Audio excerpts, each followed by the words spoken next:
Glória a Deus. Aleluia. Vamos então, irmãos, entrar para a palavra de Deus. Eu quero convidar os irmãos que abram suas Bíblias aí, compartilhem conosco no capítulo número 7 do Evangelho de São Mateus. E como eu disse, nós estamos nesse ano falando sobre, estamos aqui em busca do caráter cristão.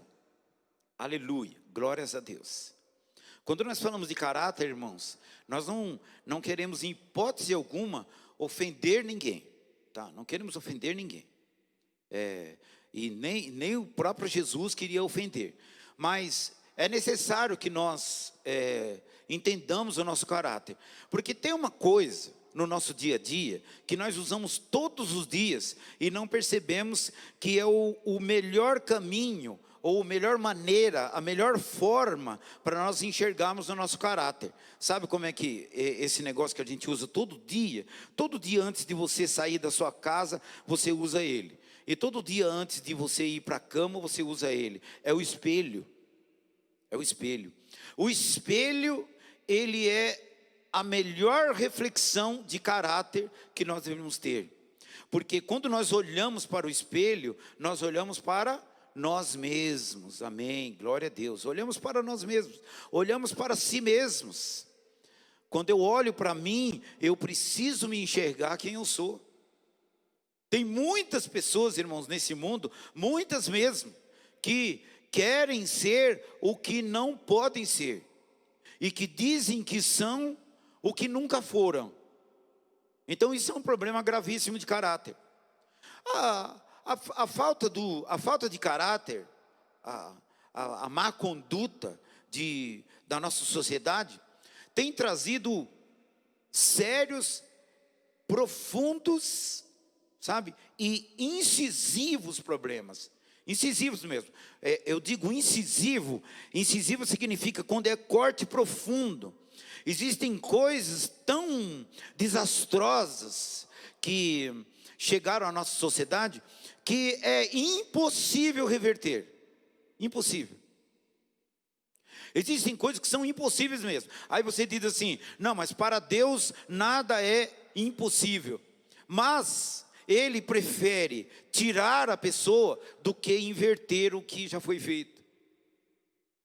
É muito simples dizer, é muito simples. Não é que é impossível para Deus, mas Ele até deixa acontecer, porque é quase, sabe, levaria muito tempo para mudar determinadas situações. Então aconteceu muitas coisas na nossa sociedade que nós carregamos hoje, sobre a família, sobre a política, sobre a nossa vida financeira. E queridos, nós temos um problema financeiro muito grave. Muito grave. O Brasil, o mundo, uma grande parte do mundo tem problemas financeiros muito graves. Agora que nós estamos passando esse período de quarentena, nós podemos perceber nitidamente que alguns países ou alguns locais, até mesmo estados do Brasil, que são mais organizados, não passaram pelo mesmo problema que nós passamos. Não passaram, né? Nós temos a Austrália, por exemplo, que foi um país que logo quebrou a quarentena em meio ao crescimento, meio ao pico da pandemia. Então são países, são pessoas, são ministros, são governantes que mostram que sabem fazer melhor do que nós.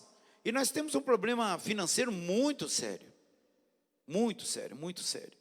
E a maioria dos nossos problemas sociais e financeiros são devidos ao nosso desvio de caráter.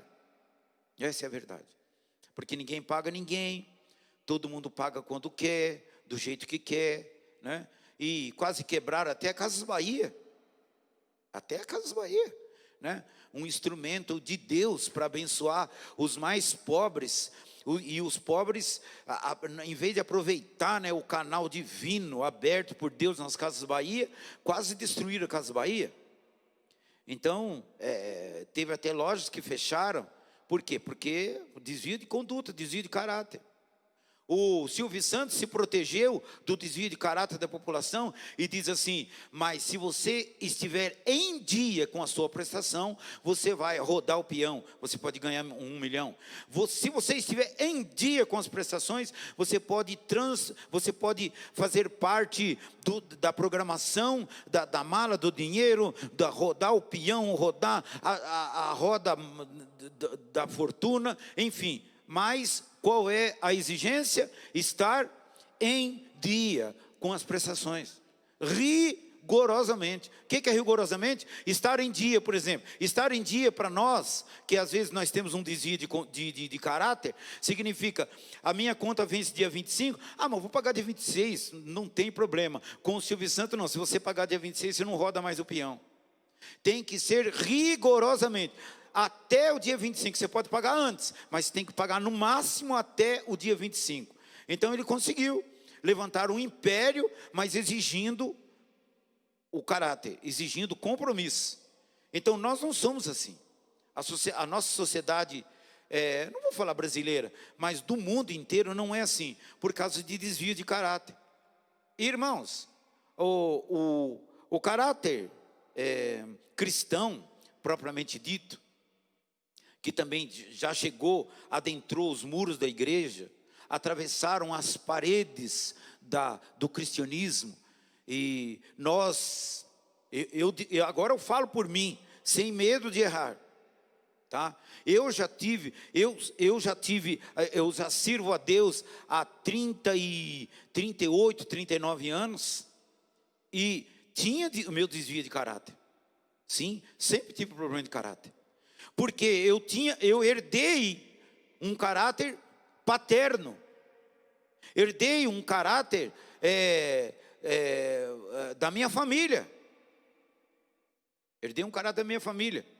E quando eu estava dentro da igreja, eu comecei a perceber que a fraternidade, os irmãos, também tinham a mesma linha de caráter, mesma linha de raciocínio, de pensamento, a mesma filosofia de vida. E eu me senti em casa. Mas como que pode? Eu vim do mundo, eu recebi uma educação familiar, eu recebi uma instrução na minha personalidade, vindo da minha casa. Minha casa não servia a Deus. Meu pai, minha mãe tinham desvios de caráter que eram seríssimos, devido a ter recebido também da sua paternidade, e também por convivência, pelo seu habitat. E de repente eu chego na igreja, onde eu tinha conhecido Jesus, e percebo que a igreja também vivia a mesma coisa de desvio de conduta, desvio de caráter. Aí eu falei assim: poxa, é incrível, mas eu acabei de chegar do mundo, mas eu me sinto à vontade aqui dentro. Eu me sinto à vontade. Em relação a essas coisas, eu me sinto à vontade. Aí eu lancei um desafio na minha vida de aprumar o meu caráter da melhor maneira que eu pudesse. Aí o que eu fiz? Eu continuei tentando e nunca consegui, porque a igreja não enxergava do jeito que eu enxergava, a igreja não via do jeito que eu via. E eu comecei então a buscar por mim mesmo. Aí um lindo dia, irmãos, quando Deus me chamou para abrir a comunidade Celebrai, eu dobrei os meus joelhos. Eu me lembro como se fosse hoje, e não há força nesse mundo que tire isso do meu coração, da minha mente. Então, se enquanto a saúde estiver em meu corpo e não houver loucura na minha mente, eu vou falar, por onde quer que eu vá, eu vou testemunhar isso. Eu dobrei os meus joelhos e falei assim: Senhor, a partir de hoje, que o Senhor me deu a autoridade nas mãos, eu vou lutar e destruir toda e qualquer hipocrisia em nosso meio, todo e qualquer desvio de caráter, o que estiver ao meu alcance eu farei. E é o que nós temos pregado na comunidade Celebrai.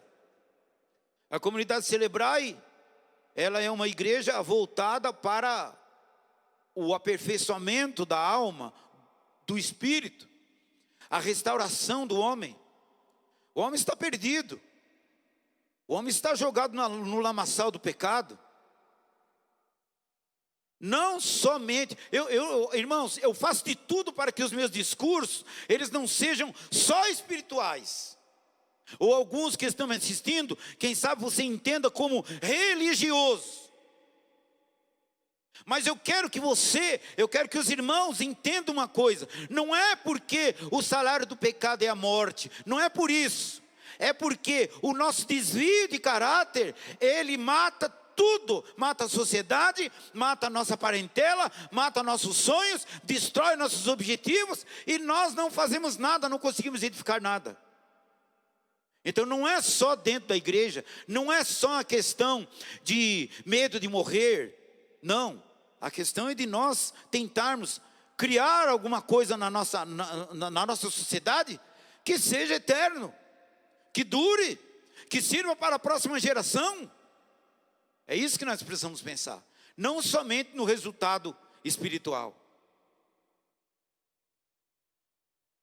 Conta-se uma história em que um rapaz, ele tinha um vizinho que ele não gostava muito. Então, ele tinha um relacionamento assim um pouco curto, meio restrito com aquele vizinho. Por quê? Porque esse vizinho, ele tinha um costume de todos os dias, ele saía e ele ia até o final da rua, ele andava por toda a rua e ele olhava para todas as casas. E ele achava aquilo estranho. Aí, o que aconteceu? Ele criou uma imagem na cabeça acerca do seu vizinho. Ele falou: esse rapaz não é boa pessoa, tem que ficar de olho nele. E assim foi. Aí, um lindo dia, aconteceu que uma coisa valiosa dele desapareceu da sua casa. E ele falou assim: olha, só pode ser esse vizinho que entrou aqui, porque ele olha todas as casas, então ele tem alguma má intenção. E chamou a polícia e acusou o vizinho. Aí a polícia veio e levou o vizinho preso para averiguação.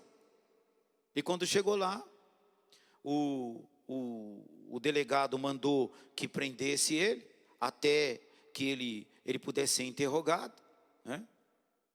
E nesse meio termo, passaram-se mais ou menos uns 2 dias, ele ficou preso injustamente, a princípio, porque ninguém tinha prova. E nesse meio termo, na investigação, descobriram que havia uma câmera perto, que viu o ladrão. O ladrão entrou na casa desse rapaz e pegou um objeto e saiu com esse objeto. Então, quer dizer, constatou que não foi aquele rapaz, que aquele rapaz foi acusado injustamente. Mas o delegado, ele era um homem que conhecia bem a palavra de Deus, ele era um homem íntegro e um homem que tinha caráter, um homem que tinha brio. Aí ele falou: agora eu tenho autoridade na minha mão, eu posso pegar aquele rapaz, lançar ele na cadeia, mas não há lei que eu possa prendê-lo por desvio de caráter. Entenderam? Então esse é o problema, não há lei que possa prender uma pessoa por desvio de caráter. Aí o que ele fez? Mas ele falou: eu posso fazer alguma coisa em benefício dos dois. Aí chamou aquele rapaz, mandou tirar o outro da cadeia e falou assim: olha, é o seguinte, você acusou o seu vizinho, tá? E não foi o seu vizinho que cometeu isso. Nós puxamos pela imagem da câmera e já estamos em diligência atrás do humilhante, mas não foi esta pessoa. Você acusou injustamente, então você fez errado. Aí ele falou: e agora, o que você tem a dizer? Ele pegou, foi lá e pediu desculpa para o vizinho. Falou: me desculpa. Sabe o que é, seu delegado? É que ele tem um mau costume. Ele anda todos os dias, ele sai e ele olha para todas as casas. E não faz isso, ele faz todos os dias, isso costumeiramente. Então eu achei que ele era a pessoa ali na hora mais provável que teria entrado na minha casa e me roubado. Ele falou: mas não foi. Então tá bom, foi lá, se desculpou e aquele rapaz saiu. Aí quando ele estava saindo também, o delegado falou: espera um pouquinho você. Aí o rapaz falou: desculpe, tá, aceitou, desculpe, tudo bem, então vá em paz. Tudo bem, foi embora, dispensou o rapaz.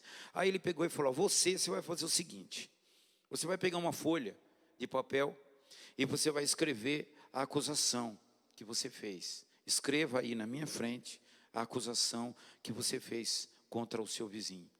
Aí ele pegou, escreveu e tudo mais. Aí o delegado pegou o escrivão e falou assim: por favor, escrivão, corte tudo isso aqui em pedacinho. Cortou tudo em pedacinho. Ele falou: olha, eu vou te dar uma ordem. Se você não cumprir essa ordem, eu vou te buscar, eu vou te prender. Ele falou: pois não. Jogou todos aqueles papeizinhos picados dentro de um envelope. E ele falou: agora você vai e até a tua casa você vai jogando esses papeizinhos. Tá? Espalha a acusação que você fez. Tá? Aí ele falou: tudo bem, mas olha, eu vou ficar de olho e vou mandar uma viatura seguir. Eu quero ver esses papeizinhos espalhados até a tua casa. Hein? Tá bom, ok. E amanhã você volta aqui.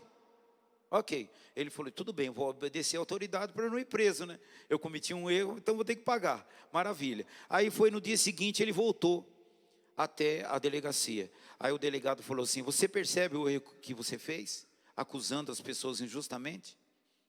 Então você achou que aquele tinha um desvio de caráter, mas na realidade você que tem um desvio de caráter. Porque você não pode julgar as pessoas assim, sem conhecer, sem saber.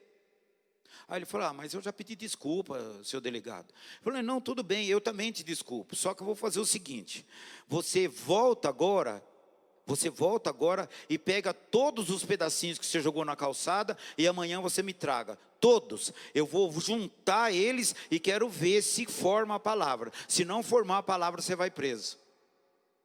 Aquele homem entrou no desespero tão grande e dobrou o joelho perante o delegado e falou: seu delegado, não tem como fazer isso.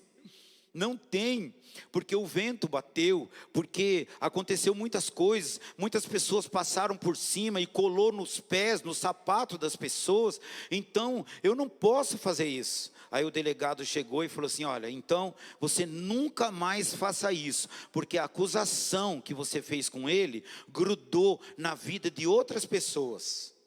O vento levou. E isso nunca mais será apagado da vida dele. E quem fez isso foi você. Tá? Então Jesus, quando ele pregou a respeito do caráter, ele falou sobre a singularidade do caráter. O caráter é singular. Porque quando você é bom, você espalha a bondade. Mas quando você é ruim, você espalha a ruindade. Quando você é verdadeiro, justo, você constrói algo verdadeiro e justo. Mas quando você mente, quando você engana, então você espalha o mal. O caráter é singular, é simples. O caráter ele vem da proposta da semeadura. Aquilo que nós semeamos é aquilo que nós colhemos. E nós vivemos numa sociedade que vive colhendo frutos malignos, vive colhendo o crime, vive colhendo a violência, vive colhendo o adultério, vive colhendo a traição, vive colhendo o morticídio, o homicídio, o feminicídio. Porque são frutos de uma semeadura, um desvio de caráter. No versículo número 13, nós vemos aqui: entrai pela porta. Entrai pela porta. Ele diz: larga a porta, espaçoso, tal. Porque por essa porta ela é estreita, é apertado o caminho, conduz à vida, mas são poucos que acertam. Ele diz no 15: acautelai-vos dos falsos profetas que vos apresentam disfarçados como ovelhas, mas por dentro são como os lobos roubadores. Então pelos seus frutos o conhecereis. Colhe-se porventura uvas dos espinheiros ou figo dos abrolhos? Assim toda árvore boa produz bons frutos, porém a árvore má produz maus frutos. No 24 ele diz assim: todo aquele que ouve as minhas palavras e as pratica será comparado a um homem prudente que edificou sua casa sobre a rocha. Caiu a chuva, transbordaram os rios, sopraram os ventos, deram com ímpeto contra aquela casa, que não caiu, porque fora edificada sobre a rocha. Nós vemos aqui, irmãos, uma coisa que era muito comum no judaísmo e na filosofia greco-romana, que era o método dos dois caminhos. Dois caminhos. Nós vemos aqui dois caminhos, nós vemos aqui duas árvores e nós vemos aqui duas construções. Então sempre há a boa e a ruim. Então há a singularidade do caráter. Se o caráter for bom, colheremos coisas boas. Isso explica a colheita de muitas pessoas que não conhecem a verdade e colhem muito melhor do que nós. Ou vocês que estão me acompanhando na live não têm colhido coisas boas, porque o fruto da mentira é o engano, o fruto da traição é a destruição, o fruto da idolatria é a feitiçaria, são demônios. Jesus, ele disse aqui, muitos, no versículo número 21, ele diz: nem todo que me diz Senhor, Senhor, entrará no reino dos céus, mas aquele que faz a vontade de meu Pai, que está nos céus. Muitos, ele disse, muitos, naquele dia hão de dizer-me: Senhor, Senhor, porventura não temos nós profetizado em teu nome? Nós não temos expelido demônios? E em teu nome não fizemos muitos milagres? Então eu lhes direi explicitamente, o próprio Senhor Jesus dizendo, eu lhes direi explicitamente, claramente: eu nunca vos conheci, apartai-vos de mim, porque vocês praticaram a iniquidade, desvio de caráter. Ele estava falando isso. Logo depois que ele usou o exemplo da porta, né, dos dois caminhos, o caminho largo e o caminho espaçoso, ele falou, e logo em seguida falou da árvore, a árvore boa, que produz bons frutos, a árvore má, que produz maus frutos, e depois ele entra nessa palavra aqui, ele fala: nem todos. Então ele está falando com quem? Está falando também com a nossa igreja, está falando conosco, ele está falando com todo mundo. A gente tem uma mania de achar que toda a palavra de Deus é externa, é para o mundo, porque estamos aqui. Não, a palavra do Senhor é para nós primeiro, é primeiro para nós, depois para o mundo. É primeiro para nós, depois para o mundo. E quando nós vemos a declaração dele aqui, olha, ele fala assim: nós não expulsamos demônios? Expulsar demônios. Vamos, eu gostaria de pedir ao Kevin lá, que ele colocasse para mim uma passagem lá no livro de Apocalipse, capítulo de número, deixa eu ver se eu marquei aqui, peraí. Glória a Deus. Apocalipse, acho que eu não marquei aqui. Não, coloca lá em 2 Tessalonicenses, capítulo 2, versículo 9. Essa é a primeira referência, por isso que eu não marquei direto aqui. Então aqui, ele diz aqui: nós expulsamos demônios, nós profetizamos, nós curamos, nós fizemos coisas boas, nós fizemos aquilo que o Senhor pediu que fizéssemos. Mas por que então por qual razão que Jesus diria: apartai-vos de mim para o fogo eterno, porque vocês praticaram iniquidade? Então quer dizer que expulsar demônio é iniquidade? Então quer dizer que curar enfermo é iniquidade? Então quer dizer que fazer isso que os homens fizeram aqui é iniquidade? Então como que nós podemos entender isso? Lá está, 2 Tessalonicenses 2:9. Ele disse: a esse cuja vinda é segundo a eficácia de Satanás, com todo o poder e sinais e prodígios de mentira. Leia de novo. A esse cuja vinda, ele está falando do anticristo. Presta atenção. Pastor, o que tem a ver isso, uma coisa com a outra? Porque muitos que têm desvio de caráter, desvio de conduta, mas mesmo assim continuam servindo a Deus, operam sinais, maravilhas, prodígios através da mentira. Segundo a eficácia de Satanás. Nós vemos uma passagem no livro de Apocalipse, onde há uma besta que se levanta da terra, e essa besta tem 7 cabeças e 10, tem sete cabeças, isso, tem 7 cabeças e 10 chifres, e perdi o nome chifre, 10 chifres, 7 cabeças e 10 chifres. Aí mostra a palavra de Deus ali que uma daquelas cabeças é atingida mortalmente. E segundo a pesquisa bíblica, a exegese bíblica, essa cabeça é Satanás. Ele é ferido. É o anticristo. Ele é ferido. Ele é ferido. Então ele cai. Satanás, ele vai e ele cura o anticristo. Isso está escrito no livro de Apocalipse. Se não me engano, no capítulo 13, capítulo 14, por ali.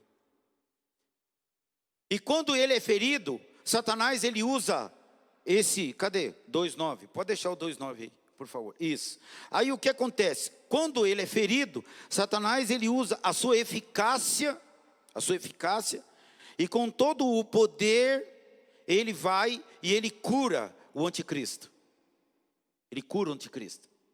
E quando ele cura o anticristo, naquele momento da cura, está isso no Apocalipse, no momento da cura, ele levanta o anticristo com aquele mesmo modelo de ressurreição de Jesus. Todos veem que o anticristo foi atingido mortalmente e cai morto, mas ele usa o mesmo sinal da ressurreição de Jesus, com o seu poder, com a sua força, através da mentira, do engano. E o povo naquele momento aclama o anticristo como seu Senhor. Aí ele diz assim: quem é que pode contra o anticristo? Quem é que pode contra a besta? Quem é que pode eliminar? Quem é que pode matá-lo? Quem é que pode destruí-lo? Porque eles falam, ele ressuscita, ele não morre, ele ressuscita. Então Satanás, ele vai usar sinais gloriosos, maravilhosos, bem conhecidos como os nossos. Não quer dizer, irmãos, que eu venho aqui, eu estendo, venha cá quem está enfermo e coloco as mãos sobre o enfermo. Se eu tiver um desvio de conduta, não vale nada esse trabalho que eu estou fazendo. Não vale nada. Porque o Senhor disse, olha para os homens falsos mestres. Olhem para ele. Acautelai-vos dos falsos mestres. Eles se apresentam disfarçados de ovelha, mas por dentro são lobos roubadores. Então, irmãos, o que interessa para Deus não é o sinal. O que interessa para Deus não é o milagre, porque Ele pode fazer muito mais do que isso. Se Deus chegasse para um enfermo, veja bem isso. Se você estivesse enfermo, uma enfermidade mortal, e Jesus chegasse para você e falasse assim: filho, você prefere morrer e ser salvo, ou você quer que eu cure você, mas você continuar correndo o risco de perder a fé? Então pense o que você gostaria que acontecesse. Por aí, pela sua resposta, nós vemos que nós preferimos, é claro, continuar vivendo, continuar aplicando, continuar investindo, continuar crescendo. Por quê? Porque nós falamos, não, Senhor, eu quero continuar vivendo, porque eu quero ser um instrumento nas suas mãos. Então o apóstolo Paulo era o que? Um maluco, quando ele disse assim, ó, o morrer para mim é ganho, porque o viver está em Cristo, porque eu vivo para Cristo, eu estou preso em Cristo, escravizado em Cristo, amarrado em Cristo, e o viver para mim é Ele, servir Ele. Então já que eu não tenho liberdade, então a morte para mim tanto faz. No momento em que Ele quiser que eu morra, eu morro. No momento que Ele quiser me levar, Ele me leva. Mas como nós temos alguns projetos, alguns sonhos.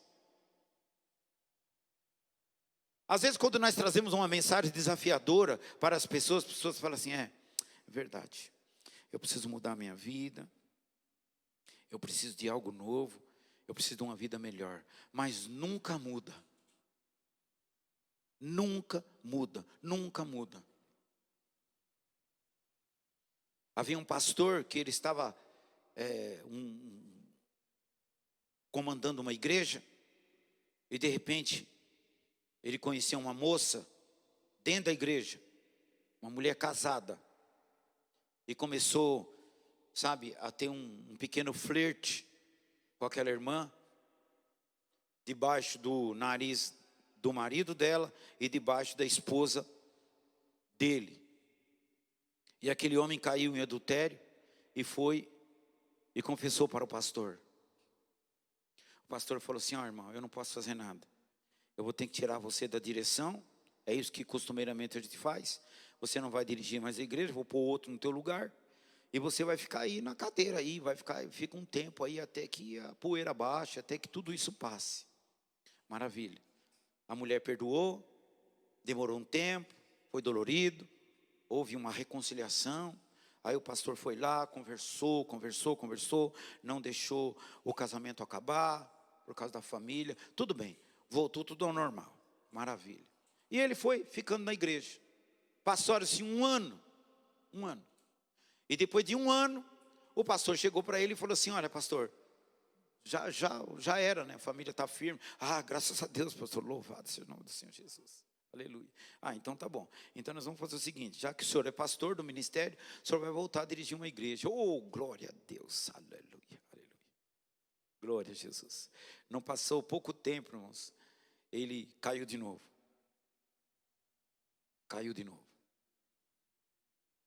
Aí o pastor chegou e falou assim: então, pastor, agora chamou ele de novo e falou assim: a partir de hoje o senhor está exonerado. O senhor está fora do ministério, fora de igreja. Eu não quero nem o senhor nem como meu amigo, mas porque o senhor mostrou que o senhor não tem caráter. Ah, pastor, porque não sei o quê, não sei o quê. Todo mundo quer explicar o seu desvio de caráter. Mas ele falou: o senhor já deu prejuízo, o que devia prejudicar, o senhor já prejudicou. O senhor já prejudicou sua família, já prejudicou sua mulher, já prejudicou papai e mamãe, prejudicou o ministério, prejudicou tudo. O senhor é uma urtiga, o senhor é uma semente ruim, é uma árvore que gera mau fruto. Então eu não quero mais o senhor aqui. E exonerou aquele pastor. Exonerou. Então, que modelo de pessoa é esse? Presta atenção aqui, que é forte que eu vou falar aqui agora, é forte. Tem pessoas, irmãos, que só peca quando está trabalhando para Deus. Ele só tem desejo carnal quando está debaixo do Espírito. Você acredita que aquele João de Deus, que está sendo condenado aí, eu falo mesmo para todo mundo ouvir, a história dele é mais conhecida do que hot dog. E ele diz que fazia as sessões dele, rezando Ave Maria nas pessoas e pegando as mulheres, fazendo aquilo que todo mundo conhece com as mulheres, rezando. Tem sacerdote que ele é assim, ele faz questão: eu quero servir a Deus primeiro, depois eu peco. Quando ele está distante da igreja, ele se arrepende, ele chora, ele geme, ele volta. Mas quando ele está dentro da igreja, ele começa a acender novamente, porque parece que é um instrumento do diabo, que o diabo fala: eu tenho que levar ele de volta para lá, e quando ele estiver lá, eu vou fazer outra desgraça. Porque o diabo vem ensinando para matar, roubar e destruir. Então tem pastores que são servos de Satanás, que usam o poder, o sinal, as maravilhas, as curas, pela eficácia do diabo. Porque tem desvios sérios de caráter. Todo mundo conhece. Todo mundo sabe que é mentiroso. Todo mundo sabe que não paga ninguém. Todo mundo sabe que é mulherengo, é bebedor, é fanfarrão, é pecador. Mas quando está na igreja, de paletó e gravata, quer ser um santo, quer ser um instrumento. Mas o Senhor diz: afaste de mim, maldito, para o fogo eterno, porque eu não vos conheço, porque vocês praticaram a iniquidade. Então, para Deus, irmãos, você é importante. O seu caráter. Você acredita nisso?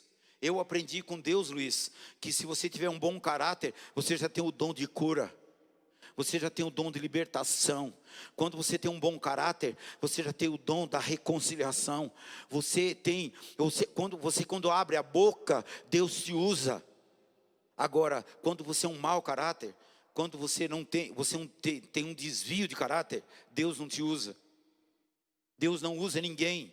É apenas atividade profissional. Atividade profissional. Está escrito aqui.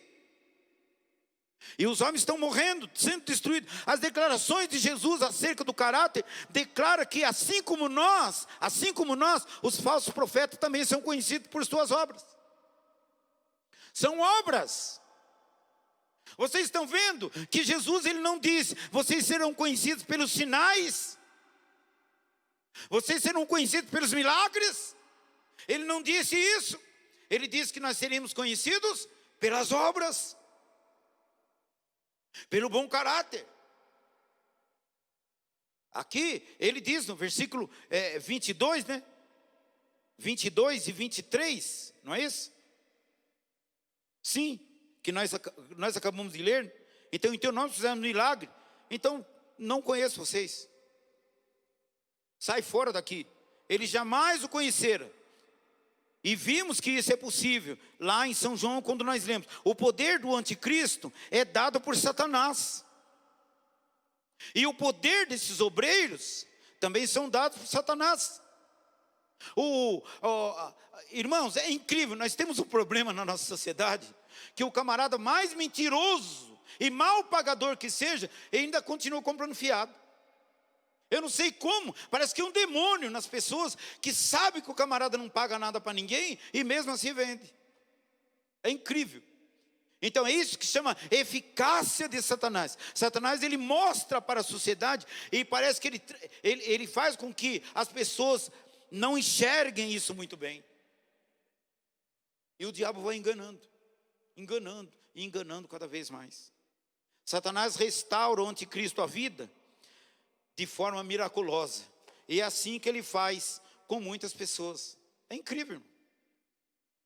É incrível. Tem muitas igrejas que não conseguem dispensar um pastor adúltero.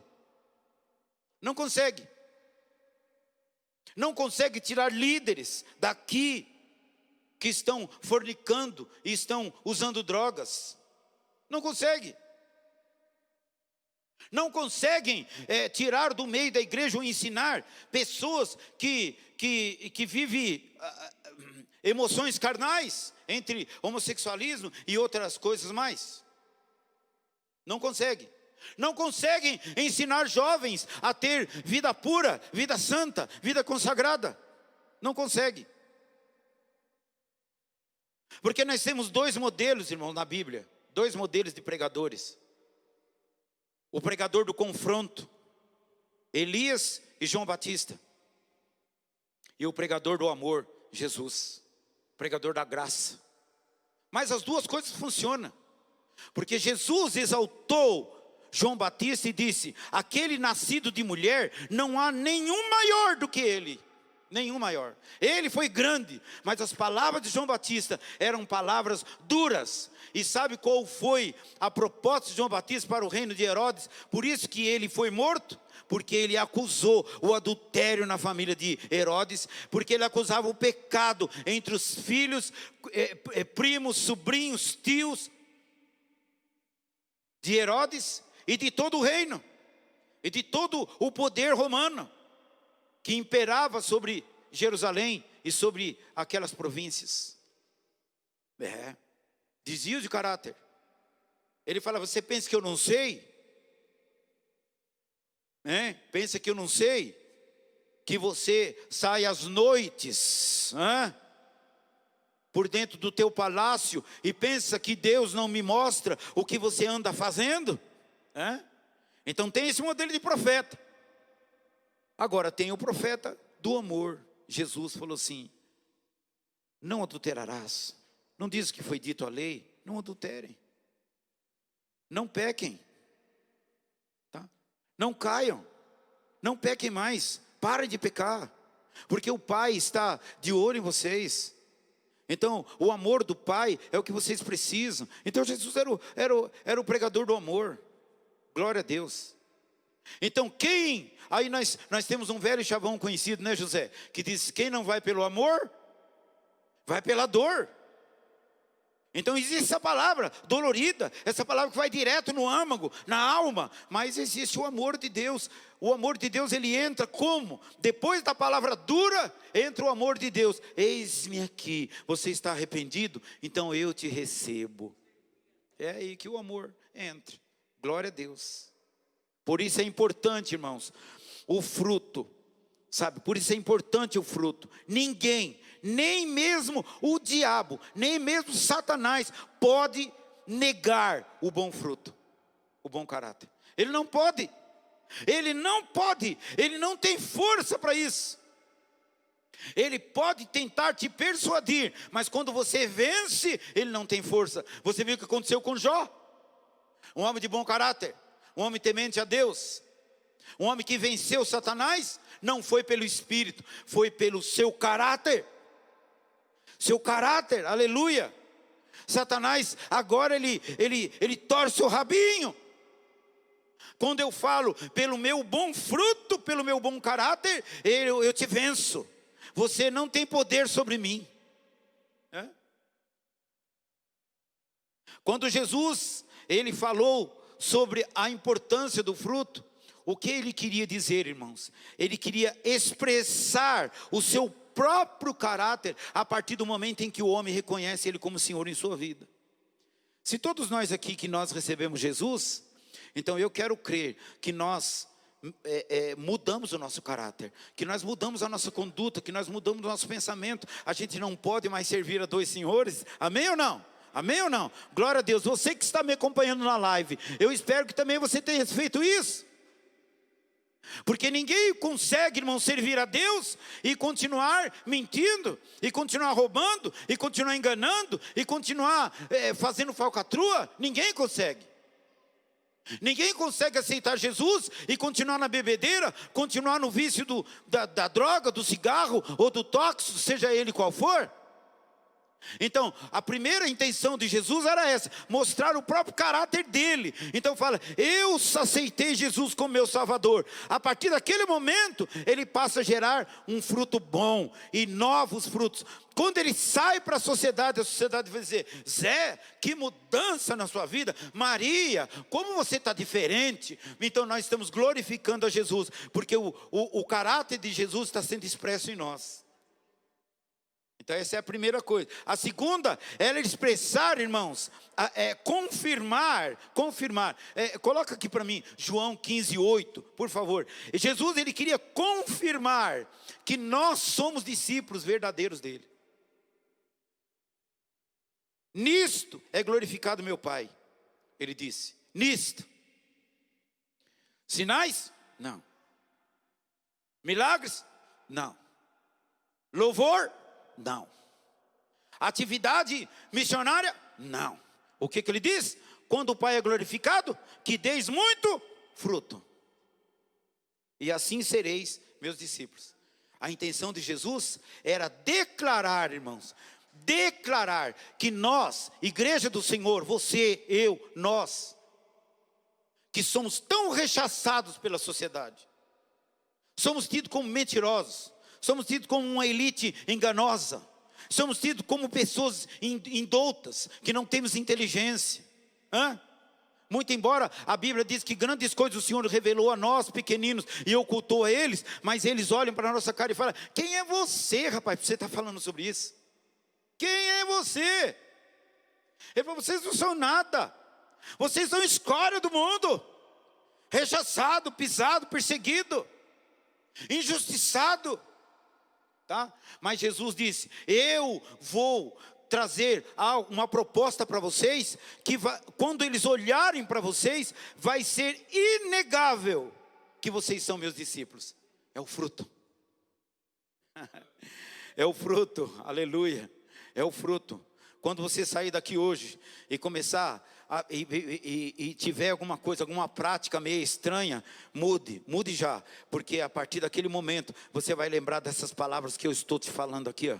Eu estou profetizando, eu estou revelando na sua vida. Você vai ver que a partir do momento em que você mudar o seu jeito, você mudar as suas práticas. Ei, você que está aí na internet, escute isso. A partir do momento em que você mudar as suas práticas, Deus vai se revelar em você, e o mundo vai passar a te reconhecer como discípulo de Cristo. Aleluia, glória a Deus.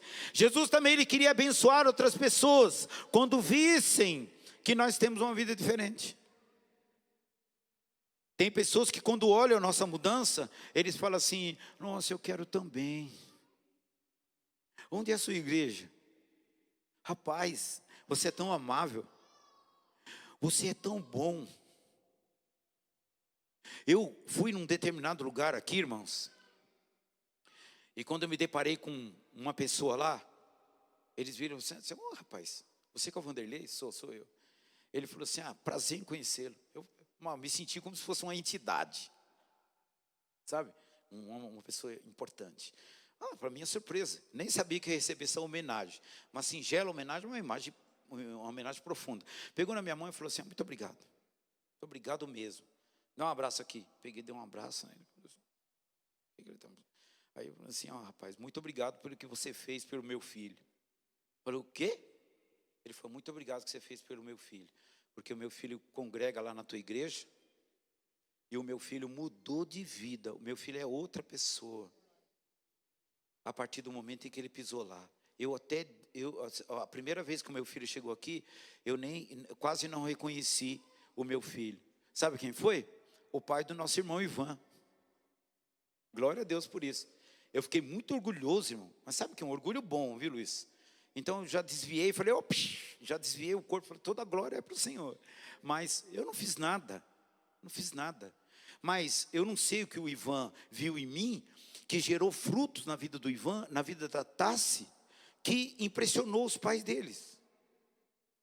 Glória a Deus, que maravilha isso, irmão. Então, Jesus, ele quer abençoar outras pessoas a partir de nós. Isso é importante. E por último, para nós encerrarmos esta palavra com chave de ouro, Mateus capítulo 5, versículo número 16.